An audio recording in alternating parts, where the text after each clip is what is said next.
전 세계 해독학계가 발칵 뒤집혔습니다. 돌판 위 단 두 줄의 문자.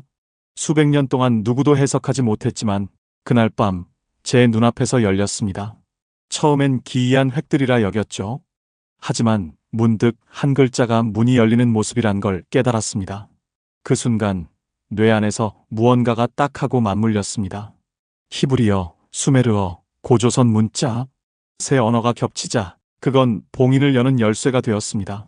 문장이 완성되자 돌판은 산산이 부서졌고 낮은 울림이 귓속을 때렸습니다.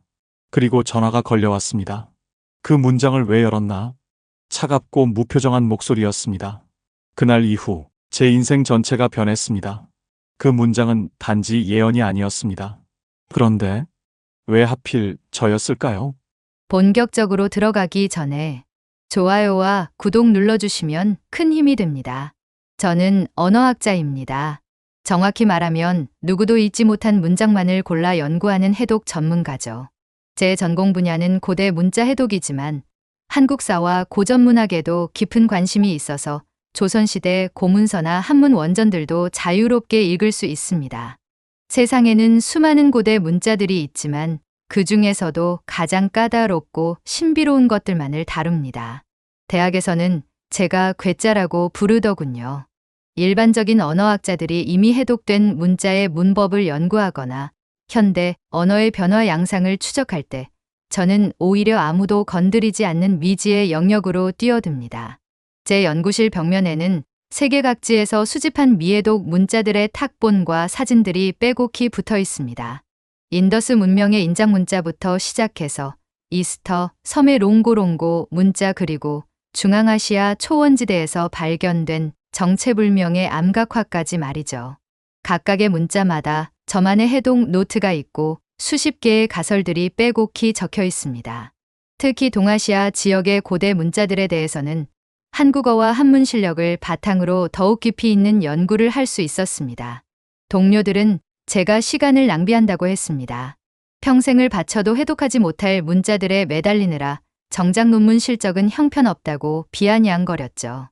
하지만 저는 확신했습니다. 언젠가는 이 문자들의 비밀이 풀릴 것이고 그때 인류의 역사가 완전히 다시 쓰일 것이라고 말입니다. 미해독 문자 하나하나에는 사라진 문명의 비밀이 담겨 있고 우리가 모르는 고대인들의 지혜가 숨어 있다고 믿었거든요. 그런 저에게 운명적인 의뢰가 들어온 것은 지난 3월 15일의 일이었습니다. 국립고고학연구소에서 연락이 왔죠. 중앙아시아 어느 왕국의 폐허 깊은 지하 방벽에서 발견된 돌판 하나를 해독해달라는 것이었습니다. 연구소 관계자는 전화 너머로 조심스럽게 말했습니다. 이 돌판은 지금까지 수백 년 동안 수십 명의 세계적인 해독 전문가들이 도전했지만 모두 실패했다고 했습니다. 19세기부터 시작해서 옥스퍼드 대학의 고대언어학과 교수부터 하버드의 고고학자, 그리고 소르본 대학의 문자 권위자까지 모든 이들이 손을 들었다는 것이었죠. 심지어 일부는 연구 도중 이상한 일들을 겪고 포기했다는 소문도 있었습니다. 어떤 학자는 연구 중 계속해서 악몽에 시달렸고 또 다른 학자는 원인 모를 두통으로 병원에 입원하기까지 했다는 이야기였습니다. 그래서 사람들은 그 돌판을 침묵의 석판이라고 불렀죠. 하지만 그런 이야기가 오히려 제 호기심을 자극했습니다. 누구도 해석하지 못한 문장이라니 이보다 더 흥미진진한 도전이 어디 있겠습니까? 저는 즉시 가방을 챙겨 연구소로 향했습니다. 연구소에 도착한 저는 처음으로 그 침묵의 석판과 마주했습니다.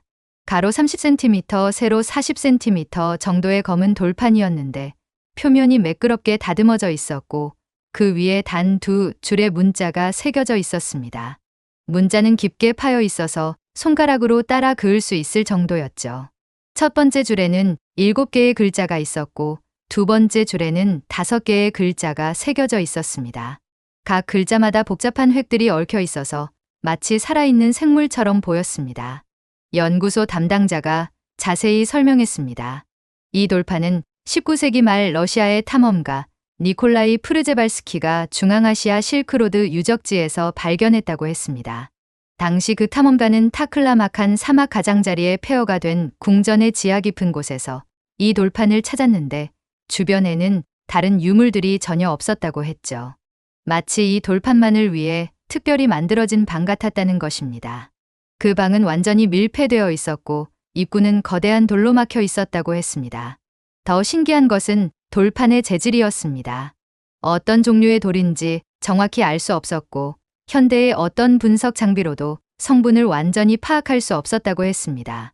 엑스레이 분석 결과 내부 구조가 일반적인 돌과는 완전히 달랐고 마치 인공적으로 만들어진 것 같다는 의견도 있었죠.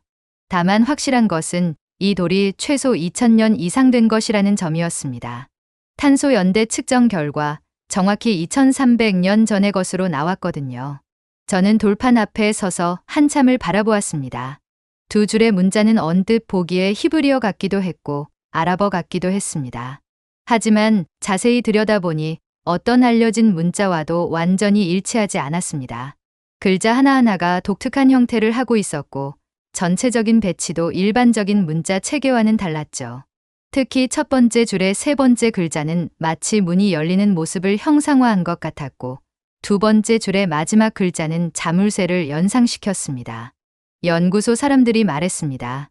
지금까지 이 문자를 본 학자들은 모두 다른 해석을 내놓았다고 했습니다. 어떤 이는 고대 페르시아어라고 했고 또 어떤 이는 잃어버린 아람어 방언이라고 주장했습니다. 심지어 완전히 새로운 문자 체계일 가능성도 제기되었죠. 하지만 그 누구도 확실한 의미를 밝혀내지는 못했습니다. 저는 그 순간 이상한 느낌을 받았습니다. 돌판을 바라보고 있자니 마치 그 문자들이 저를 응시하고 있는 것 같았거든요. 그리고 어디선가 들려오는 듯한 희미한 속삭임 같은 것도 느꼈습니다. 연구소의 다른 사람들은 아무것도 못 듣는 것 같았는데 저에게만 들리는 소리였죠. 하지만 그런 느낌을 애써 무시하고 본격적인 연구에 들어갔습니다. 먼저 돌판의 사진을 여러 각도에서 찍고 문자 하나하나를 정밀하게 스케치했습니다. 그리고 제가 가진 모든 고대 문자 자료와 비교 분석을 시작했습니다. 히브리어 고문서부터 시작해서 아랍어 초기 문헌들 그리고 페르시아어 고대 비문들까지 모든 가능성을 검토했죠. 하지만 며칠이 지나도 실마리를 찾을 수 없었습니다. 문자의 형태는 분명 셈족 계열 언어와 유사했지만 정확히 일치하는 부분은 없었거든요. 그러던 어느 날 밤 연구소에서 혼자 야근을 하고 있었습니다. 시계를 보니 자정을 넘긴 시간이었죠. 조용한 연구실에서 돌판만 바라보고 있자니 다시 그 이상한 느낌이 찾아왔습니다. 이번에는 더욱 강렬했죠. 문자들이 희미하게 빛나는 것 같기도 했고 어떤 목소리가 제 귓가에서 속삭이는 것 같기도 했습니다. 그 목소리는 이렇게 말하고 있었습니다. 지금이 열릴 시간이다. 처음에는 환청이라고 생각했습니다. 며칠 동안 계속 연구에 매달려서 피로가 누적된 탓이겠죠. 하지만 그 목소리는 계속 들렸고 점점 더 선명해졌습니다. 그리고 그 순간 갑자기 직감이 왔습니다. 이 문자는 단순히 하나의 언어로만 해석할 수 있는 것이 아니라는 생각이 들었거든요. 혹시 여러 언어가 겹쳐져 있는 것은 아닐까요? 저는 즉시 새로운 접근법을 시도했습니다. 히브리어로 읽었을 때의 의미와 아랍어로 읽었을 때의 의미 그리고 다른 고대 언어들로 읽었을 때의 의미를 모두 따져보기 시작했죠. 그러면서 문득 떠오른 것이 있었습니다. 예전에 연구했던 고조선의 고대 문자였습니다. 비록 완전히 해독되지는 않았지만 일부 글자의 의미는 알려져 있었거든요. 혹시나 해서 그 문자와도 비교해보기 시작했습니다. 그리고 놀라운 발견을 했습니다. 돌판의 첫 번째 줄 마지막 글자가 고조선 문자의 동방을 뜻하는 글자와 매우 유사했던 것입니다. 심장이 빨리 뛰기 시작했습니다. 혹시 이 문자는 세 개의 서로 다른 언어 체계가 결합된 것일까요? 저는 흥분을 억누르며 세 가지 언어 체계를 동시에 적용해보기 시작했습니다. 히브리어, 수메르어 그리고 고조선의 고대 문자를 각각 대입해보면서 의미의 조합을 찾아보았죠. 처음에는 아무런 연결고리를 찾을 수 없었습니다. 각 언어로 해석한 결과들이 서로 전혀 관련이 없어 보였거든요. 히브리어로는 봉인이나 잠금을 의미하는 단어들이 나왔고 수메르어로는 신이나 권능과 관련된 표현들이 보였습니다. 그리고 고조선 문자로는 동방이라는 지역적 개념이 드러났죠. 하지만 저는 포기하지 않았습니다. 이 세 언어 사이에는 분명 어떤 연결점이 있을 것이라고 확신했거든요. 며칠 더 연구를 계속하면서 각 언어의 문법, 구조와 어순까지 고려해 보았습니다. 그러던 중 중요한 단서를 발견했습니다.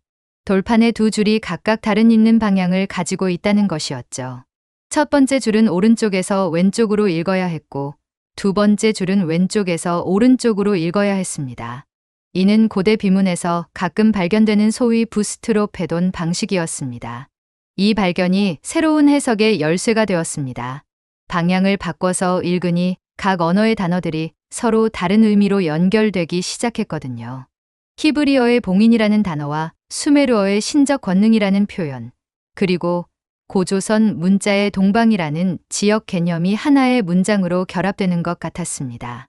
저는 손이 떨리는 것을 느꼈습니다. 마치 오랫동안 닫혀있던 문이 열리려는 순간 같았거든요. 그리고 마침내 전체적인 의미가 드러났습니다. 첫 번째 줄은 봉인된 자가 깨어난다는 의미였고, 두 번째 줄은 동방에서라는 장소를 가리키고 있었습니다. 합쳐보니 동방에 봉인된 자가 깨어난다는 완전한 문장이 되었습니다. 저는 숨이 멎을 것 같았습니다. 수백 년 동안 아무도 해독하지 못했던 침묵의 석판의 비밀이 마침내 풀린 것이었죠. 하지만 그 순간 무언가 이상한 일이 일어나기 시작했습니다. 돌판에서 희미한 진동이 느껴졌고 연구실의 조명이 깜빡이 시작했습니다. 그리고 어디선가 낮은 울림 소리가 들려왔죠. 저는 본능적으로 위험을 감지했지만 동시에 이 모든 일이 제 해독과 관련이 있다는 것을 깨달았습니다. 그 순간 돌판에서 갑작스러운 균열음이 들려왔습니다. 처음에는 작은 금이 하나 생겼는데 그것이 순식간에 퍼져나가면서 돌판 전체에 거미줄 같은 균열이 번졌습니다. 저는 황급히 뒤로 물러섰지만 이미 늦었습니다. 황하는 소리와 함께 돌판이 산산이 부서져 버린 것이죠.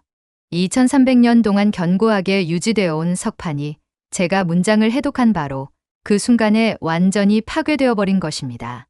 연구실 바닥에는 검은 돌 조각들이 흩어져 있었고 그 위에 새겨져 있던 문자들은 더 이상 볼 수 없게 되었습니다. 하지만 저는 이미 그 문자들을 완전히 기억하고 있었고 해독된 의미 역시 머릿속에 선명하게 남아 있었죠. 동방에 봉인된 자가 깨어난다. 이 문장이 단순한 예언이 아니라는 것을 그때 깨달았습니다. 그것은 일종의 봉인 장치였고 해독 자체가 봉인을 푸는 행위였던 것이죠. 저는 온몸에 전율이 흐르는 것을 느꼈습니다. 수백 년 동안 그 누구도 이 문장을 해독하지 못했던 이유가 이제야 이해되었거든요. 해독하는 순간 무언가가 풀려날 것이라는 사실을 본능적으로 감지했기 때문일 것입니다. 그날 밤 저는 잠을 이룰 수 없었습니다. 집으로 돌아와서도 계속해서 그 문장이 머릿속을 맴돌았고 돌판이 부서지는 순간의 충격이 생생하게 되살아났습니다. 그리고 새벽 4시경 전화벨이 울렸습니다. 누군지도 모르는 사람이었는데 목소리가 차갑고 무감정했죠. 그 사람은 단 한마디만 했습니다. 그 문장을 왜 열었나? 그리고는 바로 전화를 끊어버렸습니다. 저는 등골이 오싹해지는 것을 느꼈습니다. 그 문장을 열었다는 표현이 마치 제가 어떤 금기를 어겼다는 것을 암시하는 것 같았거든요. 며칠 후 연구소에 가보니 더욱 이상한 일이 벌어져 있었습니다. 제 연구실 문이 억지로 따여져 있었고 책상 위에는 짧은 메모 하나만 남겨져 있었습니다. 그 메모에는 이렇게 적혀 있었죠. 봉인을 푼 자는 책임을 져야 한다. 그리고 그 아래에는 좌표 하나가 적혀 있었습니다. 북위 41도, 동경 127도. 저는 즉시 그 좌표를 확인해 보았습니다. 그 좌표를 본 순간 저는 온몸에 소름이 돋았습니다. 왜냐하면 그 지역은 예전부터 미스터리로 둘러싸인 곳이었거든요. 북위 41도, 동경 127도는 강원도 깊은 산간 지역을 가리키고 있었는데 지도상으로는 존재하지만 실제로는 접근이 거의 불가능한 산악지대였습니다. 위성사진으로도 정확한 지형을 파악하기 어려운 곳이었죠. 더욱 기묘한 것은 그 일대에서 종종 전자기 교란 현상이 발생한다는 보고들이 있었다는 점이었습니다. 항공기의 레이더가 오작동을 일으키거나 GPS 신호가 왜곡되는 일들이 빈번했거든요. 저는 인터넷을 뒤져가며 그 지역에 대한 자료를 찾아보았습니다. 다행히 제가 한국사와 한국어 고문원에도 능통했기 때문에 조선시대 문헌들을 직접 해석할 수 있었죠. 놀랍게도 그곳과 관련된 기록들이 여러 곳에서 발견되었습니다. 조선 왕조실록과 각종 지리서에는 그 산을 귀신이 사는 산이라고 부르며 아무도 가까이 가지 말라는 기록이 있었습니다. 특히 세종실록 지리지에는 그 일대를 마곡이라고 부르며 이상한 현상들이 자주 목격된다는 내용이 적혀 있었죠. 일제강점기 일본인들의 탐사 기록에는 그 지역에서 나침반이 제대로 작동하지 않았고 탐사대원 중 일부가 실종되었다는 내용이 적혀 있었습니다. 당시 조선 총독부에서 작성한 비밀 보고서를 찾아보니 그 산에서 벌어지는 이상 현상들을 조사하려다가 포기했다는 기록도 있었습니다. 그리고 해방 이후에도 간헐적으로 그 일대에서 실종 사건들이 발생했다는 보고들이 있었죠. 등산객이나 약초꾼들이 그 산에 들어갔다가 돌아오지 않는 일들이 계속 일어났던 것입니다. 가족들이 수색대를 보내도 흔적조차 찾을 수 없었다고 했습니다. 한국전쟁 중에는 그 일대에서 작전을 수행하던 군인들이 집단으로 실종되는 사건도 있었다고 했습니다. 더 놀라운 것은 최근 들어 그런 현상들이 더욱 빈번해지고 있다는 점이었습니다. 특히 제가 돌판을 해독한 그날 이후로 말이죠. 뉴스에서는 보도되지 않았지만 인터넷 커뮤니티나 지역 주민들 사이에서는 그 산 주변에서 이상한 일들이 벌어지고 있다는 소문들이 돌고 있었습니다. 밤중에 산에서 이상한 빛이 목격되었다거나 정체불명의 소음이 들렸다는 증언들이 늘어나고 있었죠. 심지어 어떤 이들은 그 산이 조금씩 형태를 바꾸고 있는 것 같다고 주장하기도 했습니다. 위성사진을 비교해 보니 실제로 미묘한 변화가 감지되기도 했거든요. 저는 점점 확신하게 되었습니다. 제가 해독한 그 문장과 이 모든 현상들 사이에는 분명한 연관성이 있다는 것을 말이죠. 동방에 봉인된 자가 깨어난다는 예언이 바로 그 좌표가 가리키는 곳과 관련이 있었던 것입니다. 그리고 저는 그 봉인을 풀어버린 사람이었습니다. 며칠이 지나면서 상황은 더욱 심각해졌습니다. 제 주변에서 계속해서 이상한 일들이 벌어지기 시작했거든요. 먼저 제 연구소 동료들이 하나둘씩 저를 피하기 시작했습니다. 처음에는 단순히 제가 예민해진 것이라고 생각했지만 나중에 알고 보니 그들 모두가 비슷한 악몽을 꾸고 있었던 것이었죠. 어떤 거대한 존재가 땅 밑에서 깨어나려고 한다는 꿈이었습니다. 그리고 그 꿈 속에서 저는 항상 그 존재를 깨운 장본인으로 나타났다고 했습니다. 연구소 경비원은 밤마다 제 연구실에서 이상한 소리가 들린다고 보고했습니다. 마치 누군가가 속삭이는 것 같은 소리였는데 CCTV를 확인해봐도 아무도 없었다고 했죠. 심지어 제 집에서도 비슷한 현상들이 일어났습니다.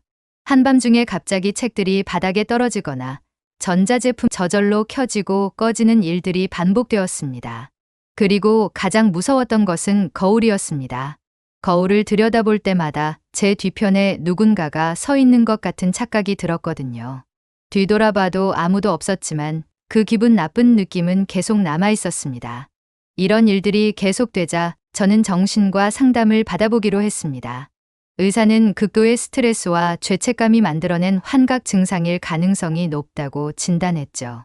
하지만 저는 이 모든 일들이 단순한 정신적 문제가 아니라는 것을 알고 있었습니다. 실제로 그 좌표 지역에서 벌어지고 있는 일들을 확인해 보니 더욱 확신하게 되었거든요. 뉴스에서는 여전히 보도되지 않고 있었지만 인터넷을 통해 수집한 정보들을 종합해 보니 그 지역의 상황이 심각하다는 것을 알 수 있었습니다. 지질학자들이 그 일대에서 미세한 지진 활동이 급격히 증가하고 있다고 보고했습니다. 그런데 이상한 점은 그 지진들의 진원지가 모두 지하 매우 깊은 곳에서 발생하고 있다는 것이었죠. 마치 땅 밑 깊은 곳에서 무언가가 움직이고 있는 것 같았습니다. 기상청에서도 그 지역의 자기장 이상 현상을 감지하고 있었지만 공식적인 발표는 하지 않고 있었습니다. 그리고 가장 충격적이었던 것은 위성사진이었습니다.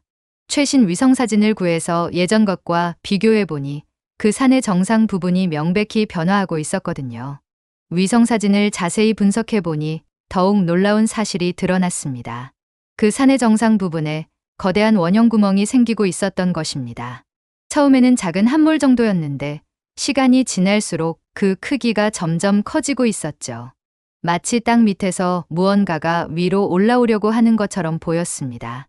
그리고 그 구멍 주변에는 방사형으로 균열들이 뻗어나가고 있었습니다. 지질학적으로는 설명할 수 없는 현상이었죠. 화산 활동도 아니고 단순한 집안 침하도 아닌 완전히 새로운 종류의 지질 변화였습니다. 저는 이 모든 증거들을 정리해서 학계에 보고하려고 했습니다. 하지만 그러려던 찰나에 또 다시 정체불명의 전화가 걸려왔습니다. 이번에는 여성의 목소리였는데 매우 긴급하고 절박한 어조였죠. 박사님, 지금 당장 그 연구를 중단하셔야 합니다. 더 이상 그 일에 관여하시면 안 됩니다. 저는 놀라서 누구냐고 물었지만 상대방은 대답하지 않았습니다. 다만 이렇게 덧붙였죠. 봉인이 완전히 풀리기 전에 막을 수 있는 방법이 있습니다. 하지만 시간이 많지 않습니다. 그리고는 또 다시 전화를 끊어버렸습니다. 저는 혼란스러웠습니다. 도대체 누가 이런 전화들을 걸어오는 것일까요? 그리고 봉인을 막을 수 있는 방법이 정말 있는 것일까요? 며칠 후 제 이메일로 익명의 메시지가 도착했습니다. 발신자는 알 수 없었지만 내용은 충격적이었죠. 그 메시지에는 제가 해독한 돌판과 유사한 다른 유물들의 사진들이 첨부되어 있었습니다. 세계 각지에서 발견된 비슷한 돌판들이었는데 모두 같은 종류의 문자가 새겨져 있었습니다. 그리고 메시지 말미에는 이런 내용이 적혀 있었습니다. 당신이 푼 것은 7개의 봉인 중 하나에 불과합니다. 나머지 6개가 모두 풀리면 진짜 재앙이 시작됩니다. 지금이라도 늦지 않았으니 저희와 협력하십시오. 저는 손이 떨리는 것을 느꼈습니다. 7개의 봉인이라니 제가 생각했던 것보다 상황이 훨씬 심각한 것 같았습니다. 그리고 나머지 6개의 봉인들도 언젠가는 풀릴 수 있다는 뜻이었죠. 혹시 이미 다른 누군가가 나머지 봉인들을 해독하고 있는 것은 아닐까요? 그날 밤 저는 그 좌표가 가리키는 곳으로 직접 가보기로 결심했습니다. 하지만 그곳으로 가는 것은 생각보다 훨씬 어려운 일이었습니다. 우선 그 지역은 국립공원 보호구역으로 지정되어 있어서 일반인의 출입이 엄격히 통제되는 구역이었습니다. 게다가 최근 들어 그 일대에서 연이은 실종 사건들이 발생하면서 출입 통제가 더욱 강화되었다는 소식도 들려왔습니다. 산림청과 경찰에서 합동으로 그 지역을 봉쇄하고 있었거든요. 저는 여러 방법을 모색해 보았습니다. 학술 연구 목적으로 출입 허가를 신청해 볼 수도 있었지만 시간이 너무 오래 걸릴 것 같았습니다. 그리고 무엇보다 제가 그 지역에 관심을 보인다는 사실이 알려지면 더 큰 문제가 생길 수도 있었거든요. 이미 정체불명의 전화들을 받고 있는 상황에서 공식적인 경로를 통해 접근하는 것은 위험해 보였습니다. 그러던 중 뜻밖의 도움이 찾아왔습니다.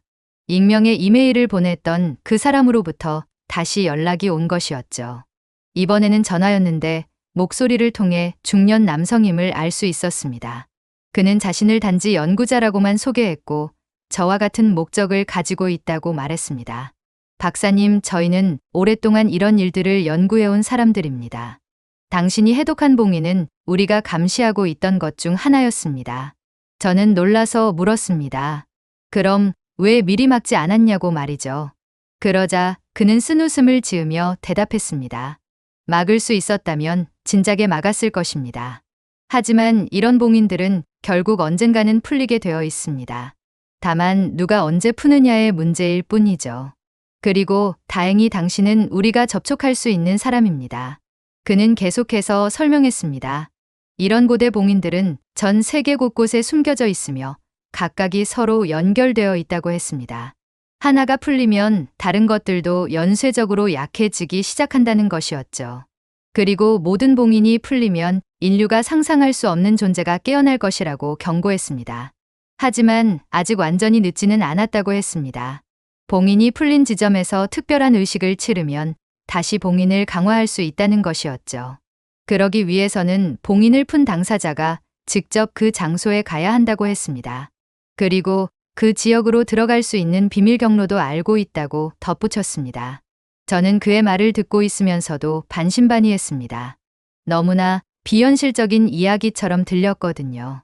하지만 동시에 지금까지 벌어진 모든 일들을 생각해보면 충분히 가능한 이야기이기도 했습니다. 그 사람은 제가 망설이고 있다는 것을 눈치챘는지 더욱 구체적인 정보를 제공하기 시작했습니다. 박사님이 해독한 문장 동방에 봉인된 자가 깨어난다는 표현에서 봉인된 자는 단순한 비유가 아닙니다. 실제로 그 지하에는 고대로부터 잠들어 있던 존재가 있습니다. 그는 목소리를 낮추며 계속 설명했습니다. 수천 년 전 고대 문명들이 힘을 합쳐 그 존재를 봉인했던 것입니다. 당시 그들은 7개의 서로 다른 봉인을 만들어 각기 다른 곳에 숨겨두었죠. 하나의 봉인만으로는 그 존재를 완전히 잠재울 수 없었기 때문입니다. 저는 그의 말에 소름이 돋았습니다. 그럼 지금 그 존재가 깨어나고 있다는 말입니까? 네, 맞습니다. 위성사진에서 보신 그 구멍이 바로 그 증거입니다. 봉인이 약해지면서 그 존재가 조금씩 깨어나고 있는 것입니다. 만약 완전히 깨어난다면 그 파괴력은 상상을 초월할 것입니다. 그는 잠시 침묵하더니 이렇게 덧붙였습니다. 하지만 아직 기회가 있습니다. 봉인을 푼 사람이 직접 그 자리에서 역봉인 의식을 치르면 다시 잠재울 수 있습니다. 물론 위험하긴 하지만 다른 방법은 없습니다. 그리고 그 강원도 산악지역으로 들어갈 수 있는 방법도 저희가 알고 있습니다. 저는 깊이 생각했습니다. 정말로 제가 그런 위험한 일을 해야 하는 걸까요? 하지만 동시에 이 모든 일이 제 책임이라는 생각도 들었습니다. 제가 호기심에 이끌려 봉인을 풀었기 때문에 벌어진 일이니까요.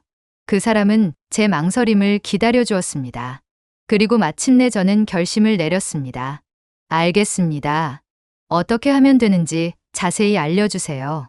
그러자 그는 안도의 한숨을 쉬며 대답했습니다. 우선 그 지역에 들어갈 수 있도록 저희가 도와드리겠습니다. 산림청의 통제망을 피해서 들어갈 수 있는 옛 산길이 있습니다. 예전에 약초꾼들이나 사냥꾼들이 사용하던 길인데 지금은 거의 알려져 있지 않죠. 그리고 의식에 필요한 도구들도 준비해 드릴 것입니다. 하지만 실제 의식은 박사님이 혼자 치러야 합니다. 다른 사람이 대신할 수는 없거든요. 며칠 후 약속된 장소에서 그 사람과 만났습니다. 예상했던 것과 달리 평범해 보이는 중년 남성이었는데 다만 눈빛이 매우 진지하고 깊었습니다. 그는 저에게 낡은 가방 하나를 건네주며 말했습니다. 이 안에 필요한 모든 것이 들어 있습니다. 그리고 이것은 절대 다른 사람에게 보여주시면 안 됩니다. 가방을 열어보니 그 안에는 정말 이상한 물건들이 들어 있었습니다. 우선 고대 문자가 새겨진 금속판 여러 개가 있었고 각종 향료와 보석들 그리고 제가 본 적 없는 형태의 칼 하나가 들어 있었습니다. 그 칼은 마치 의식용으로 만들어진 것 같았는데 손잡이에는 복잡한 문양들이 새겨져 있었죠. 그 사람은 각 물건의 용도를 하나씩 설명해 주었습니다. 금속판들은 봉인을 강화하기 위한 주문이 새겨진 것이었고 향료들은 의식 중에 태워야 하는 것들이었습니다. 보석들은 특별한 배치에 따라 놓아야 하는 것이었고 칼은 마지막 순간에 필요하다고 했습니다. 다만 그 칼의 정확한 용도에 대해서는 자세히 설명하지 않았습니다. 그저 때가 되면 자연스럽게 알게 될 것이라고만 했죠. 그리고 그는 저에게 그 지역으로 들어갈 수 있는 비밀 경로를 알려주었습니다. 정식 검문소를 피해서 산길을 통해 들어가는 방법이었는데 매우 위험하다고 경고했습니다. 특히 최근 들어 그 지역 주변에서 이상한 현상들이 더욱 빈번해지고 있다고 했죠. 나침반이 제대로 작동하지 않을 뿐더러 전자기기들도 오작동을 일으킨다고 했습니다. 심지어 그 근처에 있으면 환각이나 환청을 경험할 수도 있다고 경고했습니다.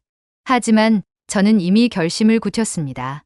이틀 후 새벽에 출발하기로 약속했죠. 그 사람은 떠나기 전에 마지막으로 이렇게 말했습니다. 박사님, 한 가지 더 알아두셔야 할 것이 있습니다. 의식을 치르는 동안 그 존재가 깨어날 수도 있습니다. 만약 그런 일이 생기면 어떤 일이 있어도 의식을 완료하셔야 합니다. 중간에 멈추면 모든 것이 끝입니다. 저는 그의 말에 등골이 서늘해지는 것을 느꼈습니다. 도대체 그 존재가 얼마나 위험한 것이길래 이런 극단적인 조치가 필요한 걸까요? 하지만 이제 와서 돌이킬 수는 없었습니다. 집으로 돌아온 저는 마지막으로 제 연구 노트들을 정리했습니다. 혹시 무슨 일이 생길지 모르니까요.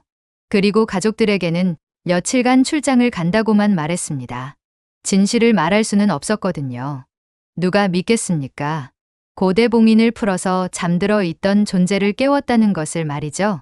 출발하는 날 새벽 저는 모든 준비를 마치고 차에 올랐습니다. 가방에는 그 신비한 의식 도구들이 들어있었고 배낭에는 며칠치 식량과 등산 장비들을 준비했습니다. 서울에서 그 지역까지는 차로 대략 6시간 정도 걸렸는데 갈수록 주변 풍경이 황량해지는 것을 느낄 수 있었습니다. 특히 목적지에 가까워질수록 이상한 기분이 들기 시작했죠. 마치 누군가가 저를 지켜보고 있는 것 같은 느낌이었습니다. 그리고 실제로 라디오에서 잡음이 심해지기 시작했고 휴대폰 신호도 점점 약해졌습니다. 드디어 그 사람이 알려준 비밀 경로의 입구에 도착했습니다. 겉보기에는 평범한 산길이었지만 자세히 보니 인적이 거의 없어 보였습니다. 길가에 차를 숨겨두고 도보로 산을 오르기 시작했습니다. 처음에는 별다른 이상이 없었지만 1시간 정도 올라가자 점점 이상한 현상들이 나타나기 시작했습니다. 우선 새소리가 완전히 사라졌습니다. 산속인데도 불구하고 어떤 소리도 들리지 않는 기묘한 정적이 흘렀죠. 그리고 나무들의 모양도 이상했습니다. 마치 무언가에 시달리며 자란 것처럼 비틀어져 있었거든요. 더 올라가자 나침반이 제대로 작동하지 않는다는 것을 발견했습니다. 바늘이 계속 돌아가면서 정확한 방향을 가리키지 못했죠. 다행히 GPS는 아직 작동하고 있어서 좌표를 확인하며 계속 전진할 수 있었습니다. 하지만 그마저도 점점 불안정해지기 시작했습니다. 오후가 되자 정말 기묘한 일이 벌어졌습니다. 분명히 맑은 날씨였는데 갑자기 짙은 안개가 몰려들기 시작한 것입니다. 그런데 그 안개가 보통 안개와는 달랐습니다. 마치 살아있는 것처럼 움직였고 그 속에서 희미한 속삭임 같은 소리가 들려왔거든요. 저는 불안감을 느끼며 더욱 빠른 걸음으로 목적지를 향해 갔습니다. 그리고 해가 질 무렵 드디어 그 좌표 지점에 도착했습니다. 위성사진에서 봤던 그 원형 구멍이 바로 눈앞에 있었는데 실제로 보니 훨씬 더 충격적이었습니다. 지름이 약 10m 정도 되는 거대한 구멍이 땅에 뚫려 있었고 그 깊이는 도저히 가늠할 수 없을 정도였습니다. 구멍 가장자리는 마치 폭발한 것처럼 울퉁불퉁했고 주변 땅에는 방사형으로 균열들이 뻗어나가 있었습니다. 구멍 가장자리에 조심스럽게 다가가서 아래를 내려다보았습니다. 완전한 어둠이었지만 그 속에서 희미한 붉은 빛이 깜박이고 있는 것을 볼 수 있었습니다. 그리고 아래쪽에서 낮은 진동음 같은 것이 들려왔는데 마치 거대한 심장이 뛰는 소리 같았습니다. 저는 온몸에 소름이 돋는 것을 느꼈습니다. 정말로 그 아래에 무언가가 있다는 것을 직감할 수 있었거든요. 해가 완전히 지고 어둠이 내리자 저는 의식을 시작하기로 했습니다. 그 사람이 알려준 대로 구멍 주변에 금속판들을 특정한 배치로 놓기 시작했습니다. 7개의 금속판을 원형으로 배치하고 그 사이사이에 보석들을 놓았습니다. 그리고 중앙에는 향료들을 담은 그릇을 두었죠. 모든 준비가 끝나자 이상한 일이 벌어지기 시작했습니다. 금속판들이 희미하게 빛나기 시작한 것입니다. 처음에는 눈의 착각인 줄 알았지만 점점 더 밝아지면서 각각의 문자들이 뚜렷하게 보이기 시작했습니다. 그리고 보석들도 각자의 색깔로 빛을 발하기 시작했죠. 파란색, 빨간색, 초록색, 노란색의 빛들이 어둠 속에서 신비로운 광경을 연출했습니다. 저는 떨리는 손으로 향료에 불을 붙였습니다. 순간 독특한 향기가 주변에 퍼지면서 더욱 이상한 현상들이 나타나기 시작했습니다. 공기가 진동하기 시작했고 바람도 없는데 주변의 나무집들이 흔들리기 시작한 것입니다. 그리고 구멍 아래에서 들려오던 진동음이 점점 더 강해졌습니다. 저는 그 사람이 알려준 주문을 외우기 시작했습니다. 고대 언어로 된 복잡한 주문이었는데 정확한 의미는 몰랐지만 봉인을 강화하는 내용이라고 했었죠. 주문을 외우는 동안 금속판들의 빛이 더욱 강해졌고 그 빛들이 서로 연결되면서 하나의 큰 원을 만들어갔습니다. 그런데 바로 그때 구멍 속에서 무언가가 올라오기 시작했습니다. 처음에는 붉은 빛만 더 강해졌는데 곧이어 거대한 그림자 같은 것이 구멍 입구까지 올라왔습니다. 그것은 명확한 형태를 가지고 있지는 않았지만 엄청난 크기였고 주변의 공기를 압박하는 듯한 존재감을 뿜어내고 있었습니다. 저는 공포에 떨면서도 주문을 계속 외웠습니다.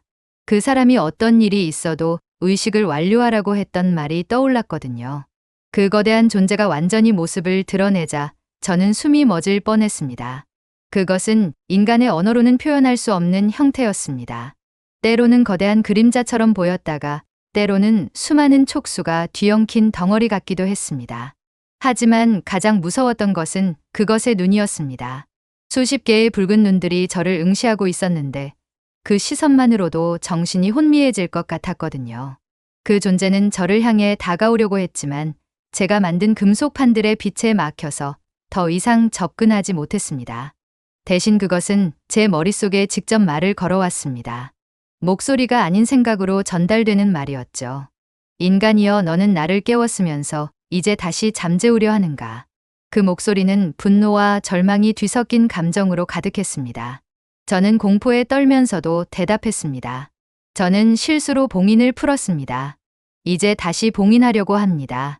그러자 그 존재는 비웃는 듯한 감정을 전달해 왔습니다. 실수라고 너는 우연히 내 봉인을 풀었다고 생각하는가? 어리석은 인간이여, 모든 것은 운명이었다. 너는 정해진 때에 정해진 사람으로서 나를 깨운 것이다. 저는 그 말에 충격을 받았습니다. 그럼 제가 봉인을 푼 것도 미리 정해진 일이었다는 말입니까? 그렇다면 지금 이 의식도 의미가 없는 것일까요? 하지만 저는 계속해서 주문을 외웠습니다. 포기할 수는 없었거든요. 그러자 그 존재가 더욱 격렬하게 반응했습니다. 구멍 주변의 땅이 흔들리기 시작했고 균열들이 더욱 넓어졌습니다. 그리고 그 존재의 몸에서 검은 기운 같은 것들이 뻗어나와 금속 판들의 빛을 잠식하려고 했습니다. 저는 더욱 간절하게 주문을 외웠고 동시에 의식용 칼을 집어들었습니다. 그 사람이 때가 되면 자연스럽게 알게 될 것이라고 했던 그 순간이 온 것 같았거든요. 칼을 든 순간 저는 깨달았습니다. 이 의식을 완성하려면 제 피가 필요하다는 것을 말이죠. 봉인을 푼 자의 피로써 다시 봉인을 강화해야 하는 것이었습니다. 저는 주저하지 않고 칼날로 제 손바닥을 그었습니다. 피가 흘러나와 금속판들 위로 떨어지자 갑자기 모든 것이 변하기 시작했습니다. 금속판들의 빛이 폭발적으로 강해졌고 그 빛들이 하나로 합쳐져서 거대한 봉인진을 만들어냈습니다. 제 피가 떨어진 순간 그 존재는 고통스러운 비명을 질렀습니다. 물론 실제 소리는 아니었지만 제 정신 속에 직접 전달되는 절규였죠. 그리고 그것의 거대한 몸이 조금씩 구멍 속으로 빨려 들어가기 시작했습니다. 하지만 그 존재는 마지막까지 저항하며 제게 경고의 메시지를 보냈습니다. 인간이여, 너는 잠시 나를 잠재울 수는 있겠지만 영원히 막을 수는 없다. 나머지 6개의 봉인들도 언젠가는 풀릴 것이고 그때 나는 완전한 모습으로 돌아올 것이다. 저는 그 위협에도 굴복하지 않고 온 힘을 다해 주문을 완성했습니다. 더 많은 피를 흘리면서 봉인진의 빛을 최대로 끌어올렸죠. 드디어 그 거대한 그림자가 완전히 구멍 속으로 사라지자 놀라운 일이 벌어졌습니다. 구멍이 스스로 메워지기 시작한 것입니다. 돌들이 솟아나와 균열을 채우고 땅이 원래 모습을 되찾아갔습니다. 저는 탈진한 채로 해가 뜨는 것을 바라보았습니다. 의식은 성공했지만 그 존재의 경고가 머릿속을 떠나지 않았습니다. 집으로 돌아온 지 한 달이 지난 지금 저는 이 모든 경험을 기록으로 남기고 있습니다. 그 산 일대에서는 여전히 간헐적인 전작이 교란이 보고되고 있지만 예전만큼 심하지는 않습니다. 완전한 봉인은 아니지만 적어도 당분간은 안전할 것 같습니다. 하지만 전 세계 곳곳에서 비슷한 현상들이 목격되고 있다는 소식이 들려옵니다. 고대 유적지 근처의 이상현상들, 위성 GPS 오작동, 그리고 설명할 수 없는 실종 사건들 말이죠. 나머지 6개의 봉인 중 일부가 이미 약해지고 있는 것일지도 모릅니다. 저는 지금도 관련 자료들을 수집하고 있습니다.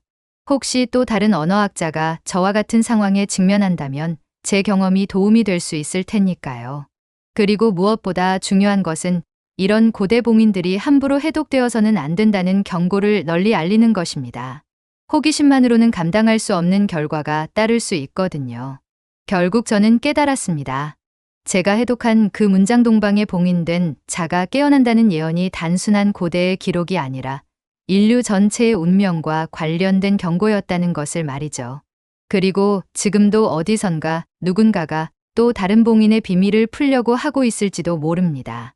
과연 우리는 그 모든 봉인들이 풀리기 전에 막을 수 있을까요? 그로부터 6개월이 지난 지금 저는 완전히 다른 사람이 되었습니다. 더 이상 단순한 언어학자가 아니라 인류의 숨겨진 위험을 감시하는 파수꾼이 된 것 같습니다. 그 익명의 연구자와는 지금도 정기적으로 연락을 주고받고 있습니다. 그들은 생각보다 큰 조직이었고 전 세계에 흩어진 고대 봉인들을 수백 년간 감시해왔다고 했습니다. 저 역시 이제 그들의 일원이 되었죠. 최근 들어 우려스러운 소식들이 계속 전해지고 있습니다. 남미의 어느 유적지에서 두 번째 봉인으로 추정되는 석판이 발견되었다는 보고가 있었고, 이집트에서도 비슷한 문자가 새겨진 파피루스 조각이 출토되었다고 합니다. 다행히 아직 해독되지는 않았지만 시간 문제일 것 같습니다. 저는 이제 그런 발견들에 대한 정보를 수집하고 가능하다면 해독을 막는 일을 하고 있습니다. 때로는 해당 유물들을 안전한 곳으로 옮기기도 하고, 때로는 연구자들에게 경고를 전달하기도 합니다. 쉽지 않은 일이지만 누군가는 해야 할 일이라고 생각합니다. 그 산에서의 경험은 제게 큰 깨달음을 주었습니다. 지식에는 책임이 따른다는 것, 그리고 어떤 비밀들은 영원히 묻혀 있어야 한다는 것을 말이죠. 호기심이라는 이름으로 금기를 어기는 것이 얼마나 위험한 일인지 몸소 체험했거든요. 하지만 동시에 희망도 있습니다. 제가 다시 봉인할 수 있었던 것처럼 인간에게는 자신이 저지른 실수를 바로잡을 힘이 있다는 것을 깨달았습니다. 비록 큰 대가를 치러야 하지만 말이죠. 지금 이 글을 읽고 계신 여러분께 간곡히 부탁드립니다. 만약 어딘가에서 해독되지 않은 고대 문자를 발견하신다면 함부로 건드리지 마십시오. 특히 봉인이나 잠금과 관련된 내용이 담겨 있을 것 같다면 더욱 조심하시기 바랍니다. 그리고 가능하다면 저희에게 연락해 주십시오. 제 이메일 주소는 이 글 말미에 남겨두겠습니다. 어쩌면 여러분의 신중함이 인류를 구할 수도 있으니까요. 결국 우리는 모두 연결되어 있습니다. 과거와 현재 그리고 미래가 하나의 고리로 이어져 있고 그 고리를 지키는 것이 우리의 책임입니다. 저는 앞으로도 계속해서 이 일을 해나갈 것입니다. 나머지 봉인들이 모두 안전하게 지켜질 때까지 말이죠. 오늘 사연은 여기까지입니다. 재미있게 보셨다면 구독과 좋아요 부탁드려요. 따뜻한 이야기로 다시 찾아뵙겠습니다. 감사합니다.